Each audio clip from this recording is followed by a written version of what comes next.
Cancer एक ऐसी बीमारी जिसका इलाज करवाते करवाते लोगों के घर बिक जाते हैं।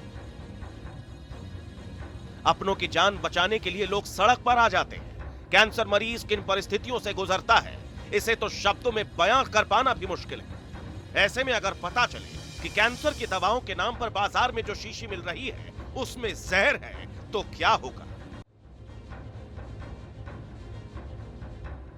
दवाई के नाम पर बिक रही है मौत, जिंदगी देने वाली दवा में मौत बांटने वाली मिलावट, नकली दवाओं का सिंडिकेट, कैंसर मरीज टारगेट।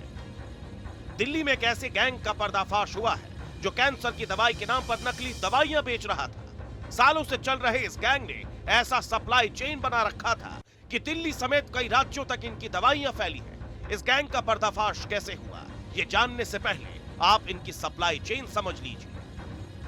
इस नेक्सस की शुरुआत होती है एक नामी कैंसर अस्पताल में काम करने वाले कोमल और अभिनय से। ये दोनों कैंसर के इलाज में इस्तेमाल होने वाली महंगी दवाइयों की शीशी को जमा करते।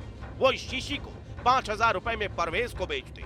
परवेज और नीरज इन शीशियों में 100 रुपए की एंटी फंगल दवाई भरते। सूरज शाद नाम का एक शख्स दवाइयों को भरने का काम करता था। इसके बाद नीरज चौहान और तुषार चौहान इन दवाइयों को मार्केट में डिस्ट्रीब्यूट करने का काम करते थे। ये सभी आरोपी किसी न किसी तरह से मेडिकल लाइन से जुड़े थे। यही वजह है कि खाली शीशी से लेकर नकली दवाई तक को बाजार में ये आसानी से फैला देते थे।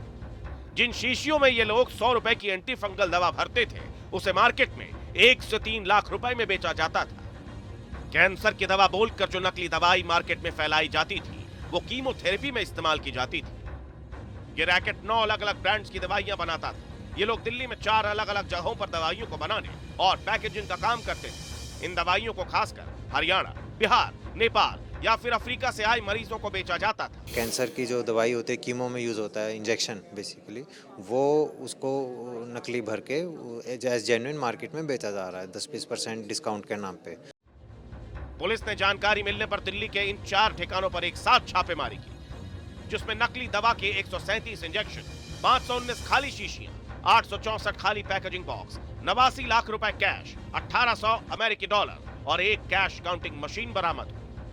इस नेक्सस के भंडाफोड़ के बाद अब सवाल उठ रहे हैं कि जिन लोगों ने यह नकली दवाई ली, उनका क्या? दरअसल नकली दवाई 2 प्रकार की होती है। एक जिसमें दवाई की मात्रा बहुत कम होती है और उसमें पानी मिलाया जाता है। मरीजों पर ऐसी दवाओं का असर कम और धीमा होता है। लेकिन अगर नकली दवा में कोई दूसरा कंपाउंड मिला दिया गया हो, तो उसका असर जानलेवा हो सकता है। मार्केट में बहुत सारे adulterated, spurious and fake drugs आते हैं और उनसे हमें बचना चाहिए। ड्रग्स की बात करें तो फेक ड्रग जो है वो लीथल भी हो सकता है, मतलब आपके लिए जानलेवा भी हो सकता है। सवाल उठता है कि आखिर यह गैंग कब से काम कर रहा है? अभी तक कितने मरीजों को यह दवाई बेची गई और अब उन मरीजों का क्या हाल है? साथ ही पुलिस अब इन आरोपियों से ये उगलवाने की कोशिश में है कि आखिर इनकी बनाई गई नकली दवाइयां कहां तक फैली।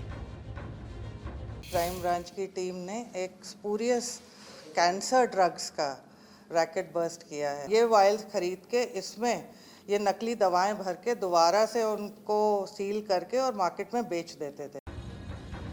दरअसल बंद बोतल में मौत बांटने का कारोबार बीते कुछ वक्त से तेजी से बढ़ता जा रहा है। इससे पहले दिल्ली के पास गाजियाबाद में एक फैक्ट्री पर रेड के दौरान नकली दवा बनाने के एक गैंग का भंडाफोड़ हुआ था। एलईडी बल्ब बनाने की इस फैक्ट्री में हाई ब्लड प्रेशर, डायबिटीज और एसिडिटी की नकली दवाइयां बनाकर बाजार में बेची जा रही थी। दवाई की शीशी में मौत बांटने का यह खेल कहां तक फैला है, इसकी तो जांच चल रही है। लेकिन उन लोगों का क्या जो पहले से ही इस जाल में फंस चुके हैं? उन लोगों का क्या जो ऐसी दवाइयों का शिकार हो चुके हैं? लेकिन सबसे बड़ा सवाल तो ये है कि जीवन देने वाली इन दवाइयों के नाम पर मौत बांटने वाले और कितने मौत के सौदागर खुला घूम रहे हैं।